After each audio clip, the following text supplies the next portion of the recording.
about this guy, Ben Simmons, NBA reporter Mark Stein writing this in his Substack on Sunday night. Quote, leak sources say that the Suns have also had some recent dialogue with former All-Star Ben Simmons, whom I'm told has drawn interest since free agency began from Boston, New York, and Sacramento. Simmons appeared in just 51 games last year between the Nets and the Clippers. So we want you guys to join in on the conversation by voting on our polls. Should the Celtics bring Ben Simmons to Boston? Sure, worth a shot, or no way? You want to know where I stand? No way. No way. I think the Celtics need, look, thank you for all the people, 72% that say no way, because they need front court help. And I know that Ben Simmons 6'10", yeah, you could argue, and I know you're going to go on your rant against me about the assists and the boards, but this guy has not put up big numbers. He's just there. I feel like he has been really great in his career, if you were to argue all of it. But as of late, the numbers have been low. He's only averaging about 4 whatever boards a game, and they need a rebounder right now, Tom. I look at Ben Simmons, and I'm like, for what? You can get him on a minimum contract, fine, but that doesn't solve their needs. So I just think that this is a wash. So it sounds like you're saying if that's fine, then it's sure worth a shot, not no way. So at the end, I think you went with sure worth a shot. You have a point guard. I still say no way, but go on.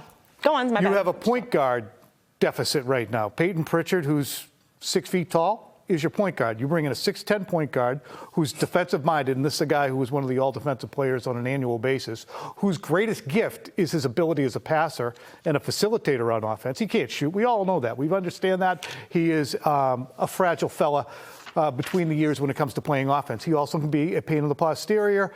Which comes first, the chicken or the egg on that? I don't know, but when you have a 6'10" defensive genius who is also a gifted passer going to a team that doesn't have a conventional point guard and cannot, under any circumstances, have Jaylen Brown trigger the offense, then I say it's more than worth a shot. It makes some sense. I am with you on a lot of the things you said, but the reason I want it to happen is because of the unintentional comedy. He hates the basketball so much that when he's put in a position to shoot it, it's panic. It's like the kid, when the 5th grader gets the ball in the corner. What do I do with it? What do I do with it? That's what he is, in a spot. He does not want to do it. So, a little humor. But from a basketball perspective, seriously, he could help. You're not going to get 82 games out of him. That's not who he is anymore. He's had the back problem for some time now. Some people actually question whether that was a legit thing or he let it linger because he just didn't feel like playing basketball anymore. But if you get 50 games out of him and he's a presence for you when he's out there, for a minimum contract, why not? He scored a total of 4 points over 5 playoff games just last year. But also, he hasn't shot a 3 since 2022-23 season. And we know that he's not that 3-point shooter. But when you have an offense that Joe Mazzulla runs and it's 3-point based, and you need, KP was a stretch 5 guy that is going to shoot at the top of the 3 and knock down shots. Same with Al Horford in the corner, hitting those 3s. So even if you do get Ben Simmons, how does he fit into Joe Mazzulla's offense? Maybe he has to defend guards.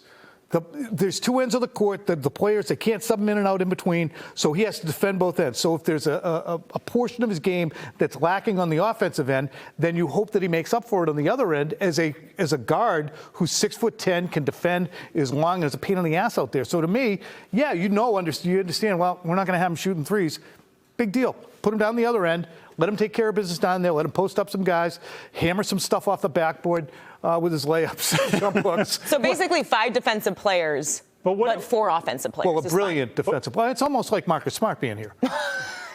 Go on. Except he won't attempt to take a big shot. He knows better than that. But what if this is also a signal of, hey, maybe Mazzulla ball, maybe they're dialing back on that a little bit? Maybe. Just asking. Brad Stevens sort of made some comments about, I don't know, we have to kind of investigate the way we played. And maybe this is another indication of, hey, we shot too many 3s. We leaned into it a little too hard. And this guy, he can help a little bit. And maybe we shoot some less 3s. That's fine. All right, we'll see what the Celtics do.